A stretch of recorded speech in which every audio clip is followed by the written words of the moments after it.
예, 안녕하세요. 옷장사의 보물지도 김 대표입니다. 이번 강의는요, 제가 계속해서 재무제표에서 말씀드렸잖아요. 뭐 재무상태표, 손익계산서, 그리고 뭐 현금 흐름표, 요 세 가지를 말씀드렸는데 여러분이 꼭 귀찮아하지 마시고 요건 한번 어차피 지나가야 될 거예요. 그러니까 지난주에 어떤 분을 만났어요. 이렇게 뭐 코인도 하시고 뭐 주식은 안 하시는데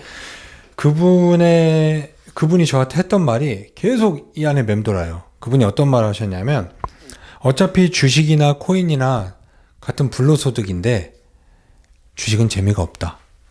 근데 조금 개인적으로 이렇게 주식을 공부를 하고 주식에 대해서 이렇게 강의도 하고 투자를 하는 사람의 입장에서 그 말을 들으면 사실은 뭐 솔직히 좀 기분도 나빠요. 기분도 나쁘지만 안타깝기도 해요.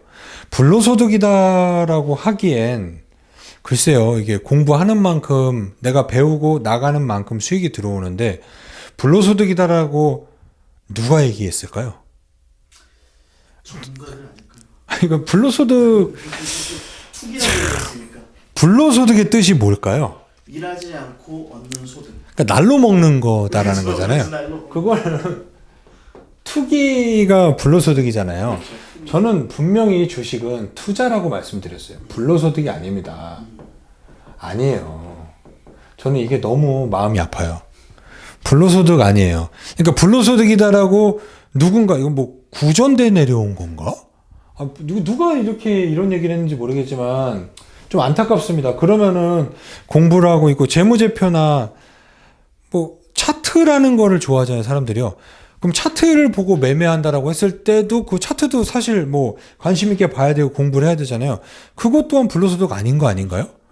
차트를 보고 하는 것도 불로소득이 아닌데 이런 기본적인 분석을 하고 재무 분석을 하고 이렇게 하고 투자를 해서 내가 노력한 거에 만큼 정당한 대가 지불을 하고 받는 수익인데 절대 불로소득 아니에요. 여러분이 그렇지 않은 거를 넘어가시려면 재무제표를 꼭, 그러니까 재무제표를 달달 외우라는 게 아니라 기자님도 저랑 몇 번 이렇게 얘기하다 보니까 보면서 얘기하다 보면 좀 쉽게 이해가 되잖아요.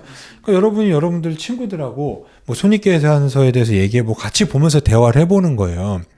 그러니까 손익계산서 뭐 매출액은 전체에서 나온 수익을 말하는 거죠. 그럼 거기서 매출 원가라는 거는 내가 제품이나 상품이나 판매를 하기 위해 준비되어 있는 거 있잖아요. 그럼 매출 원가가 들어가서 남은 매출 총이익이 나오고, 그리고 여기에서 이게 이제 매출 총이익에서 여기 남은 거는 이제 팔기 위한 제품을 만들어 놓은 거잖아요. 그걸 팔기 위해서 판매 및 관리비가 들어가겠죠. 그 남은 게 영업이익이고, 영업 외 수익과 비용, 영업의 비익과 수익과 비용이다라는 거는 회사가 돈을 벌면 그거에 맞게 뭐 주식 투자도 하고 부동산 투자도 하고 뭐 거기에서 손실도 나고 이익도 나잖아요. 그거를 반영하는 거고, 특별히 이익이나 뭐 수익이나 비용 같은 경우는 갑자기 뭐 이렇게 뭐 자연재해나 이런 걸로 인한 손실이라든지 내가 뭐 어디에다가 뭘 해놨는데 뭐 일회성으로 갑자기 큰 수익이 난다든지 이렇게 특별하게 그런 건 뭐 더해주고 빼주고 해서 남은 게 법인세 차감 전 이익, 그리고 말 그대로 법인세를 차감하기 전에 이익, 그리고 법인세 세금을 내고 남은 게 당기 순이익. 그러니까 이런 거를 계속 얘기해 보시면 돼요. 뭐 친구들한테 뭐 매출액이 뭐 1,000억이 나왔는데 매출 원가가 얼마니까 매출 총 이익이 얼마네? 그러면 매출 총 이익률이 몇 %니까 워렌 버핏이 얘기한 거에서는 조금 모질하지만 이 회사가 그래도 이 정도면 괜찮지 않을까? 친구들하고 토론도 해보는 거예요. 그런 건전한 토론을 하면서 투자를 하는 게 되게 중요해요. 그러면서 뭐 각자 뭐 종목을 뭐 다르게 투자를 하더라도 그런 대화를 하면서 이런 대화가 사실 되게 생산적인 대화잖아요. 그러면서 야, 이 회사 저번에 우리가 먹방을 하면서 얘기했던 것처럼 신제품이 나왔으니까 판매 및 관리비가 좀 많이 들어가겠구나. 홍보를 하니까 홍보비도 나갈 테고, 그리고 또 뭐 그걸 홍보를 하려고 하다 보면은 그거에 맞는 또 뭐 예를 들어서 그 홍보하시는 분들이 뭐죠? 뭐 나레이터 모델 하시는 분들도 있고, 뭐 삼겹살을 먹다 보면 소주 홍보할 때 보면은 이렇게 다니면서 소주 하나씩 주고 뭐하고 하잖아요. 그게 다 이런 거 안에 들어가는 거 아니에요? 신제품 할 때. 그러니까 신제품이 나왔으니 이게 좀 나가겠구나. 매출액이 늘면서 이게 좀 증가를 하니 이건 자연스러운 것이다. 근데 이것만 늘었는데 매출액이 늘지 않았어. 그럼 신제품 효과가 없는 거죠. 그러니까 이런 게 늘면서 이게 같이 늘고 있는지, 그러면은 이렇게 됐으니 단기적으로 이게 나가서 이게 좀 적어질 수 있겠지만 이 효과로 다음 해에 매출액이 늘어나면 얘가 이렇게 올라와 주겠구나 이런 예상도 해볼 수 있는 거죠. 토론을 할 때. 이번에는 갑자기 저 공장이 불이 나갖고 이게 비용이 발생돼 갖고 요게 그러니까 좀 감소된 것 같지만 일회성 비용이니 내년에 불은 안 나지 않겠어? 하면은 얘가 요거에 맞게 영업이익이 올라가 주니까 내년에 이 당기순이익도 회복될 거야 라는 예상도 해볼 수 있잖아요. 그러니까 그런 대화를 하면서 투자를 하는 게 되게 중요해요. 자, 그럼 요거 손익계산서를 왜 우리가 알고 공부를 했느냐? 다 요거 때문에요. 자, EPS랑 PER. 요거는 뭐냐면 이거는 주당 순이익, 이거는 주가 수익 비율. 그러니까 우리가 주식을 얘기할 때 처음에 모든 기본 서적을 사서 보면 제일 처음에 나오는 게 요거예요. 근데 요거를 할 때 사실 이거를 좀 많이 알고 들어가야 되는데 요거를 한다기보다는 단기 순이익만 얘기하면서 일로 넘어가는 경우가 대부분이에요. 그러니까 요거에 대한 이해가 조금 돼야 EPS든 PER이든 알거든요. 요게 왜 중요하냐면, 그러니까 여러분들이 이렇게 신문 기사나 아니면은 매번 이렇게 뭐 분기나 반기, 연말 이게 뭐냐, 그 수익에 대해서 얘기가 나온다고 그랬잖아요. 저 회사가 어떤 수익이 났냐, 매출이 얼만큼 났냐라고 했을 때 밸류에이션이라는 말도 쓰고 컨센서스라는 말도 많이 써요. 그리고 어닝 서프라이즈다, 어닝 쇼크다 이런 말을 많이 쓰거든요. 어닝은 그냥 별거 아니에요. 그냥 기업 실적을 얘기하는 거예요. 어닝. 영어로 되니까 뭐 어려운 건데 그냥 기업 실적. 자, 그럼 어닝이다라는 게 기업 실적인데 신문 기사에서 이런 말이 많이 나와요. 어닝 쇼크, 어닝 서프라이즈. 글씨가 아주 날라가네 오늘. 어닝 쇼크는 말 그대로 뭐죠? 쇼크.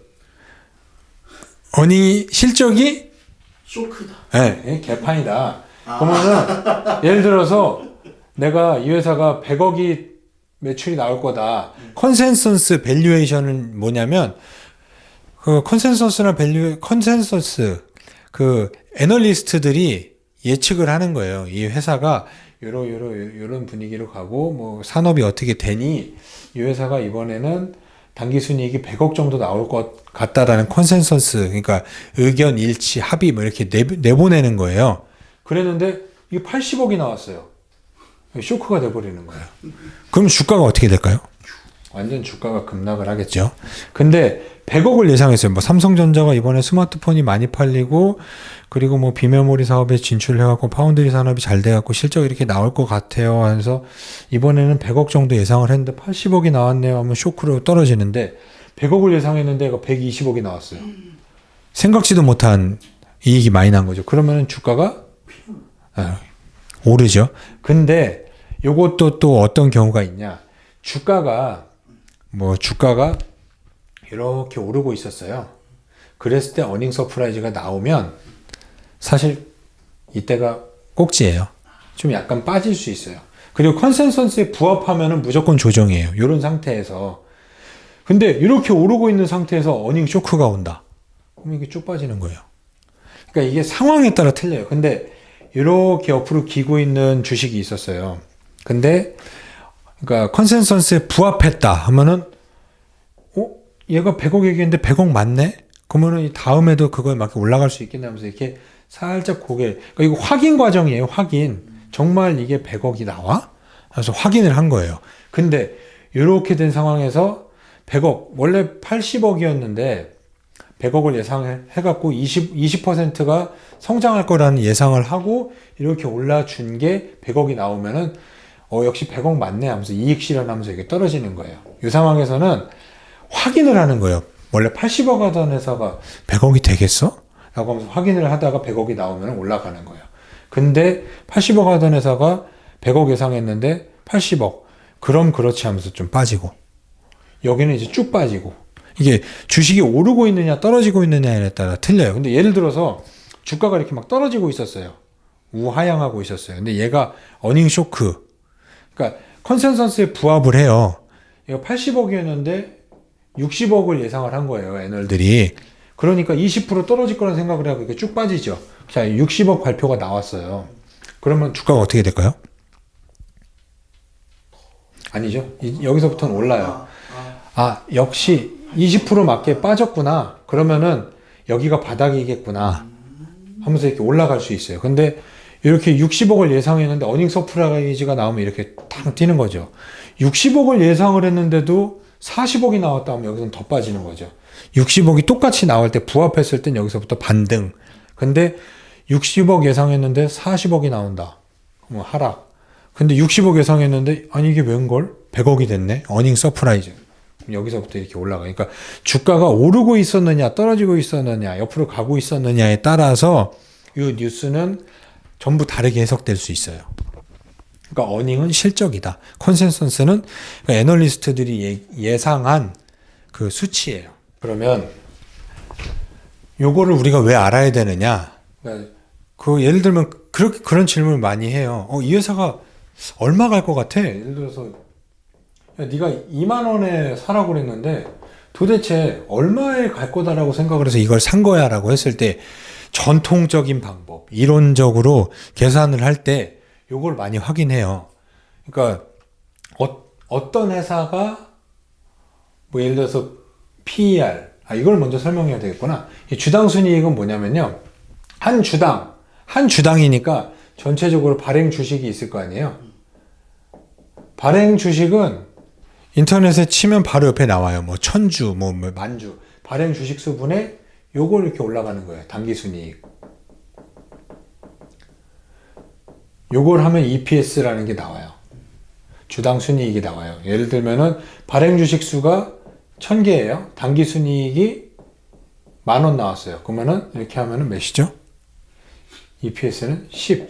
뭐 이런 식으로 단순하게 나오는 거예요. 그러면은 PER은 뭐냐? PER은 자, EPS분의 주가. 단순하게 이렇게 돼요. 그럼 EPS는 뭐라고 그랬죠? 주당 순이익, 발행 주식 수분의 당기 순이익. 그럼 예를 들어서 이게 너무 적다. 그럼 여기를 하나 더 하죠. 하나 더 하면 이걸 100이라고 해요. 그러면은 EPS분의 주가가 PER이라고 그랬잖아요. 주가 수익 비율. 자, EPS가 100. 주가가 1200원 하면 PER은 예, 맞습니다. 그냥 단순히 이렇게 하는 거예요. 그러니까 우리가 이 손익계산서를 알아야 당기순이익을 알고 당기순이익이다라는 거를 요걸 계산할 때 발행 주식수가 몇 개냐? 그럼 당기순이익이 얼마다? 그럼 발행 주식수가 이러니 전체적으로 한 주당 순이익은 요게 나오는 거죠. 얼마야? 10만원? 10만원에 1000개를 갖고 10만원을 벌었으니 하나당 100원을 벌었겠구나 라고 생각을 하고, 그러면 PER이 뭐냐? 주가 수익 비율. 요 주가, 그럼 이 수익에서 어떤 비율을 갖고 있느냐 했을 때 12, PER은 12다. 그럼 이걸 갖고 그러면은 뭔 주가 가격을 예측하냐라는 거잖아요. 이걸 왜 그러냐면 모든 회사들은 동일 업종이다라는 게 있죠. 예를 들어서 내가 뭐 A라는 뭐 치킨집이 있어요. B라는 치킨집이 있어요.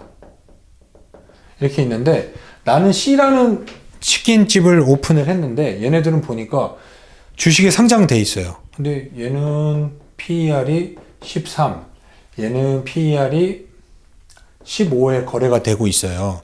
그러면은 평균이 몇이죠? 치킨집 평균은 14가 되죠. 그러면은 나는 요 정도 가격을 형성하겠구나라고 생각을 해갖고 주식에 상장을 하는 거예요. 가격을 매길 때. 근데 예를 들어서 얘네들은 13이고 얘는 15인데 이 C라는 회사의 PER은 6이에요. 그러면은 저평가인 거죠. 같은, 예를 들어서 이게 매출도 꾸준하고 뭐 이런 거에 대해서 문제도 전혀 없는데 C라는 회사는 PER이 6이네? 그럼 사람들이 관심을 안 갖고 있었나 보다. 그러면은 PER이 6이었을 때 가격이 예를 들어서 10,000원이에요. 그러면은 내가 A하고 B 치킨집 정도의 가격은 가져야 되겠다. 그러면은 PER 14까지는 아니더라도 PER 12까지만 하더라도 2배라는 숫자가 나오잖아요.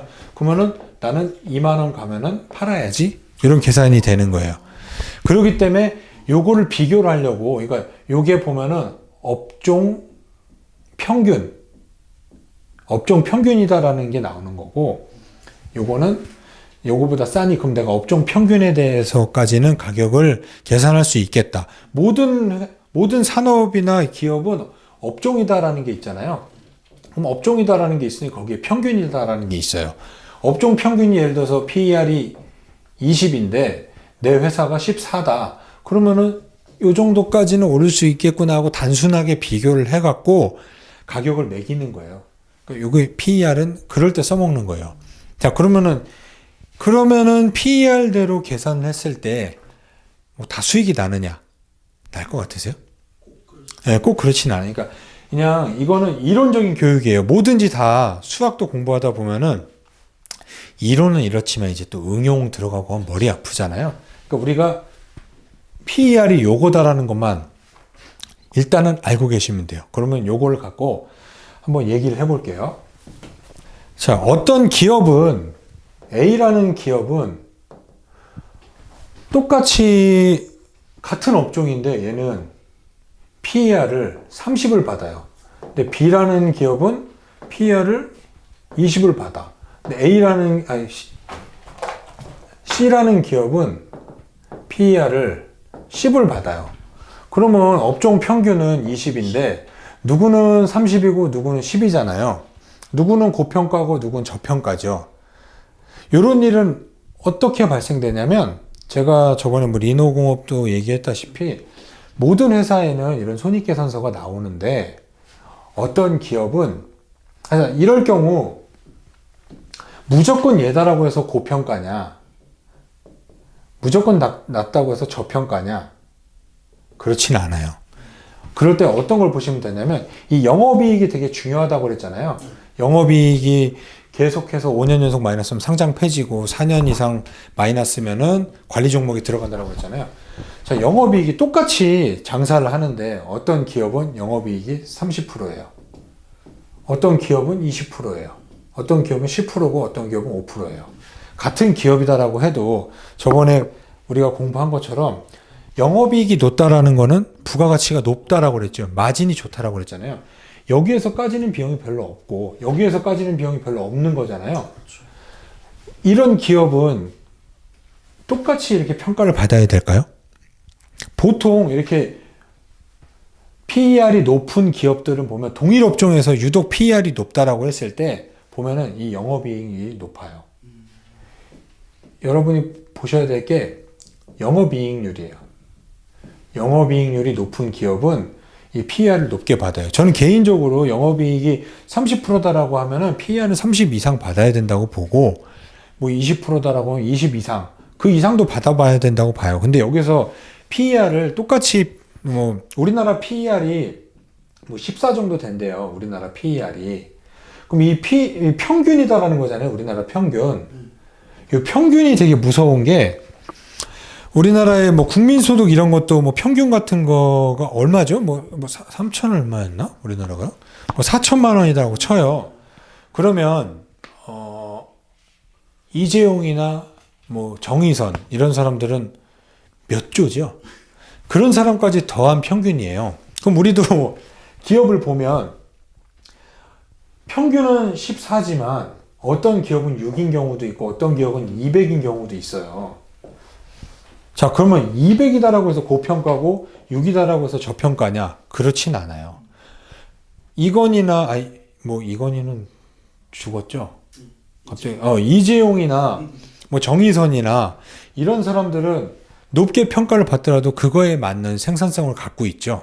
그러니까 저는 이 PER을 초반에, 초보일 때는 많이 봤어요. 이것도 무조건 저평가구나. PER이 낮네. 자, 근데 손익계산서의 단점이 뭐죠? 손익계산서의 단점? 얘는 예를 들어서 2018년, 19년, 20년 있죠? 지금 21년이죠? 이 손익계산서는 과거인가요? 현재인가요? 미래인가요? 과거죠. 그러면은 말 그대로 과거 지표예요.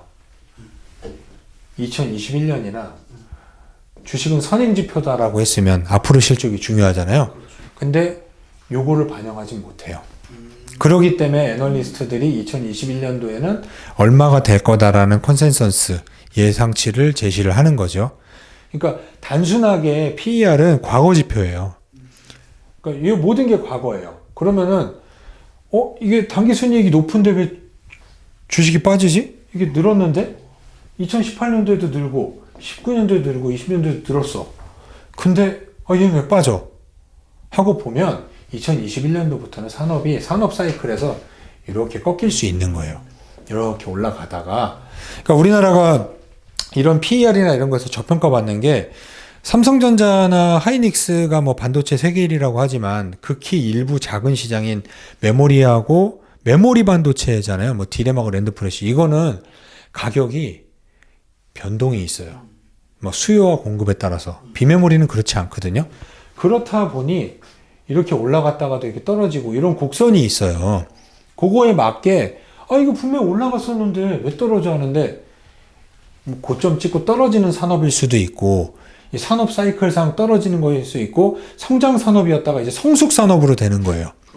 예, 그러면은 그러니까 내가 투자하고 있는 회사가 성장 산업인지 성숙 산업인지 이게 되게 중요한 거예요. 그러니까 어떤 기업은 이렇게 높게 평가, 뭐 산업에서도 A라는 기업은 높게 평가받고 있지만 얘는 내년 실적이 증가할 거기 때문에 PER이 높더라도 이 당기순이익이 올라가면은 주당 순이익이 어떻게 되죠? EPS가 올라가죠. 그러면은 PER은 떨어지는 효과가 있죠. 여기 한 주당 순이익이니까 그렇죠. 얘가 증가를 하니 EPS가 커지죠. 그렇죠. 그러면은 얘는 EPS분의 주가니까 얘가 올라가니 주가가 멈추고 있다라고 하면은 PER은 자연스럽게 낮아지는 거죠. 예를 들어서 EPS가 뭐 1,000원이었다가 2,000원이 됐어요. 이만큼 늘었으면 주가가 10,000원이면은 올해 PER은 10이지만 이게 2,000원이 됐으면 내년에 PER은 5가 되죠. 이게 뚝 떨어지고 저평가가 되는 거잖아요. 근데 그거에 맞게 주가는 올라줘 버리면은 2배 오르면은 이 주가가 2만 원이 됐을 때 그러면은 똑같이 퍼가 10이 유지가 되죠. 그러니까 그렇기 때문에 산업을 이해해야 되는 거예요. 10,000원에서 2만 원으로 올라가더라도 이 EPS가 같이 이 당기순이익이 같이 늘어주면 이 주가가 납득이 되는 거예요. 그리고 성장 산업인 게 되게 중요한 거예요. 그러니까 전기차나 이렇게 뭐 비메모리 반도체, 뭐 바이오는 뭐 여기서 그러니까 바이오를 제가 투자하지 말라는 게 아니에요. 초보자분들이 조심하라는 거예요. 초보자분들 이거를 다 하시고 그 다음에 하셔도 되는데 아무것도 모르는 상태에서 들어가서 우리가 공부할 게 없다라는 거예요. 바이오는 제가 삼성전자를 사라고 하는 게 이런 거 공부하기 좋기 때문에 일부 사보라는 거예요. 저는 사진 않아요. 근데 이걸 왜 해야 되냐면 내가 투자하고 있는 회사를 공부를 해야 되잖아요. 그러면은 재무상, 손익계산서에서도 이게 꾸준히 늘고 있고, 그리고 재무상태표도 꾸준히 늘고 있고, 현금 흐름표에서도 영업 흐름과 현금 투자 흐름과 재무 흐름이 정말 우리가 말한 대로 뭐 플러스 마이너스인지 아니면 그런 거를 공부하기에 좋기 때문에 여러분이 일정 부분 삼성전자를 갖고 있으라는 거예요. 왜냐면 내가 갖고 있어야 봐요. 안 그러면 안 봐요. 아시죠? 내가 투자하는 내 새끼는 다 이뻐 보여. 그러니까 뭐 당기순이익 떨어져도 착각한다니까. 이거 뭐 내년에 좀 좋아지겠지? 않을 수도 있어요. 근데 그런 걸 공부하기 위해서 삼성전자를 보라는 거예요.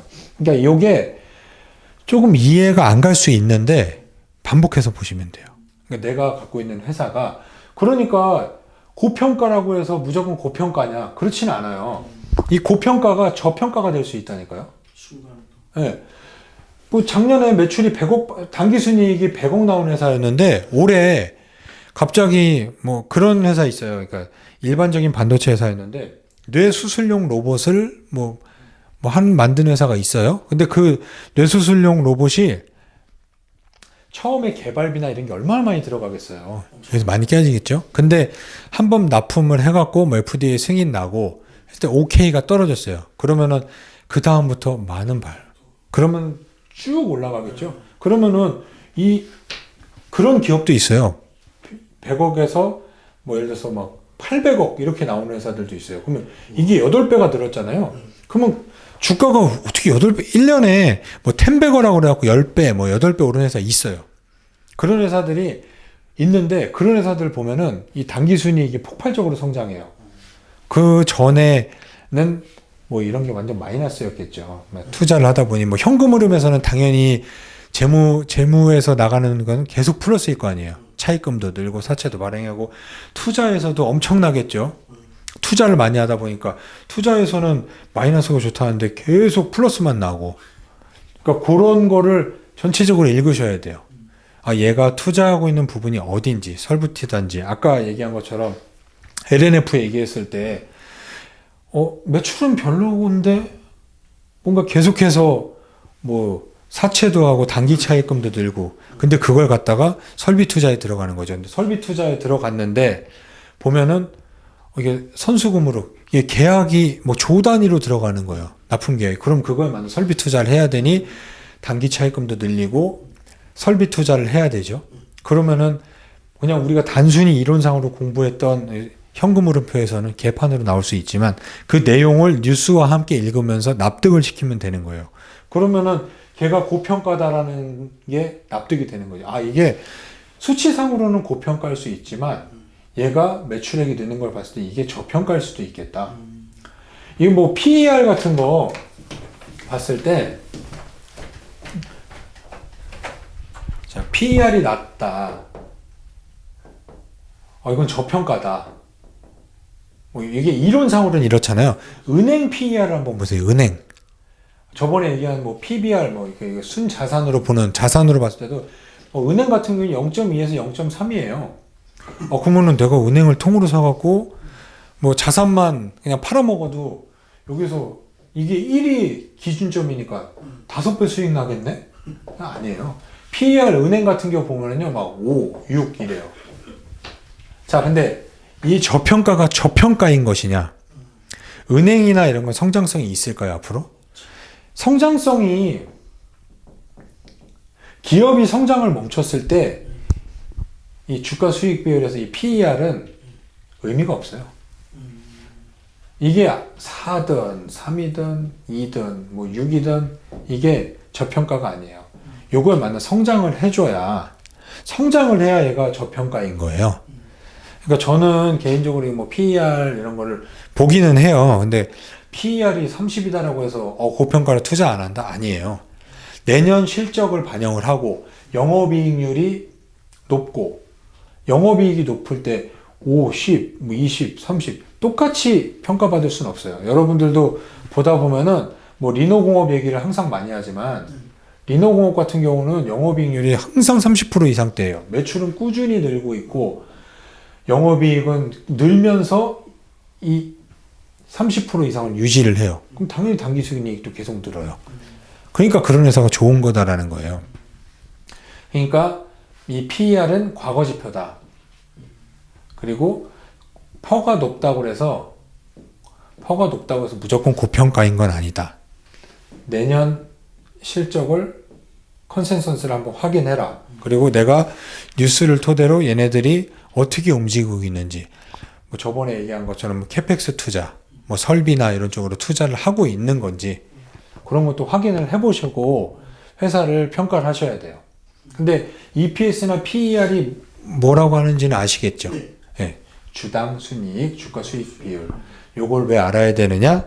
내가 동일 업종 퍼가 20인데 내가 10이니 이거는 저평가이니 사서 이 20까지 그럼 2배의 수익을 낼 수 있겠구나라고 단순하게 예측을 할 수 있는 거예요.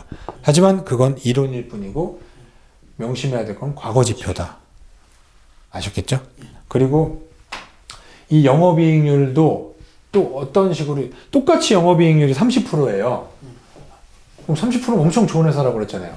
근데 어떤 애는 자 보세요. 예를 들어서 매출액이 1,000원인데 자 매출액 영업이익이 600억씩 천억인데 600억씩 나왔어요. 영업이익이. 자, A, B라는 회사가 있는데, 자, 얘는 매출 총이익이 있죠. 얘도 매출 총이익이 있는데, 얘는 매출 총이익이 이거 얼마라고 할까? 자, 700억인 회사가 있고 얘는 800억인 회사가 있어요. 어떤 회사가 더 좋은 회사일까요? 얘가 더 좋은 거죠. 얘 원가가 있잖아요. 원가. 아, 원가가 얘는 300억이고 네. 얘는 원가가 200억이에요. 아, 그러면은 음식에 재료에 더 많이 들어간 회사가 더 좋지요? 네. 얘네는 판매와 네. 관리비가 200억이고 얘는 100억인 거잖아요. 어, 그럼 얘는 그냥 원체 제품이 맛있으니 광고 홍보를 덜 해도 요만큼이 나오는데 얘는 아무래도 얘보다는 맛이 좀 살짝 떨어지니 판매와 마케팅으로 200억을 써서 같이 맞추는 거죠. 그러면 A라는 회사, B라는 회사 어디를 더 높게 PER이 형성이 될까요? 분석을 해보면 얘가 더 높게 하죠. 예를 들어서 얘는 35라면 얘는 30. 똑같이 600억씩 나오고 영업이익이 되게 높은데 얘는 30이고 얘는 근데 왜 35를 받아? 하고 보면 똑같은 영업이익이더라도 그 안에 판매와 관리비다라는 거는 이게 영업을 많이 뛴 거잖아요. 그러면은 물론 영업력도 되게 중요하지만 제품 본질 가치에 있어서는 얘가 더 높은 거죠. 그러니까 얘는 제품 하나만으로 갖고도 할 수 있는 거고 얘네는 제품이 살짝 떨어지니 마케팅으로. 근데 요새는 뭐 마케팅의 시대라고 하지만 저는 개인적으로 원가가 좀 더 뭐 음식이다라는 걸 했을 때도 원가가 높아야 그 안에 재료가 많이 들어가겠죠. 뭐 양념을 버무리더라도 뭐 파라도 하나 더 넣고 뭐 비싼 재료를 더 넣었다라는 거잖아요. 비싼 재료. 예. 그러니까 똑같은 영업이익이더라도 요거를 비교해 보시면 돼요. 아시겠죠? 네. 그러니까 PER을 같은 PER이다라고 해도 뭐 평가받는 게 다 틀려요. 뭐 PER이 높다, 낮다라는 기준도 되게 애매한 거예요. 그러니까 과거 지표라는 걸 명심하시고 여러분이 갖고 있는 회사의 PER을 한번 비교해 보세요. 업종 PER이 얼마인지. 그리고 업종 PER이 얼마인데 내 회사는 업종이 20인데 왜 내 회사는 30이야? 그럼 분석을 해보면 영업이익률이 높구나. 영업이익이 높으면은 부가가치가 높고 마진이 좋은 거라고 했으니 그래 납득이 되겠다. 근데 나는 억울해 왜 10이야 보면은 영업이익이 막 8%네. 그러면 여기서 막 다 까지고 있는 거예요. 판매비 관리비 막 여기서 막 접대도 많이 나가고. 그러니까 이렇구나. 그러면은 난 앞으로 어디에 투자를 해야겠다? 하면 영업이익이 높은 회사. 근데 하지만 여기서 가장 중요한 건 과거 지표니까 성장성을 꼭 확인해야 된다. 그러니까 성장주다라는 게 꼭 적자 아니에요. 뭐 어떤 사람들 보면 막 적자 회사라고 생각하는데 아니에요. 그거에 맞게 요게 당기순이익과 요게 같이 올라주면 돼요. 입회사가 같이 올라주면 그럼 납득이 됩니다. 아셨겠죠? 네. 네, 이렇게 해서 오늘은 PER과 EPS에 대해서 여러분께 설명해 드렸습니다. 오늘도 조금 사실 이게 되게 기본적인 건데 뭐 다 아실 거예요. 근데 보통 아실 거예요. 제가 또 그런데도 아실 거라고 생각을 하더라도 또 한번 반복하자. 세상에서 제일 무서운 건 반복입니다. 그러니까 우리도 박태환처럼 금메달을 따려면 발차기를 20년 동안 쉬지 않고 김연아처럼 금메달을 따려면 김연아처럼 한 5살 때부터 했나요? 5살 때부터 연습을 네. 하루 종일 하고 빙글빙글 돌고 다치고 뭐 하면서 반복을 했잖아요. 그러니까 반복을 이기는 거 없어요. 분명히 김연아나 박태환보다 재능이 뛰어난 사람은 많았을 거예요. 근데 그 반복을 무시했기 때문에 그 사람들은 올림픽에 나가지 못하고 어디에선가 옛날에 김연아랑 박태환이 나보다 못했다라는 얘기를 하면서 술을 먹고 계실 겁니다. 그러니까 여러분은 반복에 지치지 마시고 이 반복이 제일 무서워요. 꾸준히 반복하고 공부하는 여러분이 되시길 바라겠습니다. 네, 여러분 공부하십시오.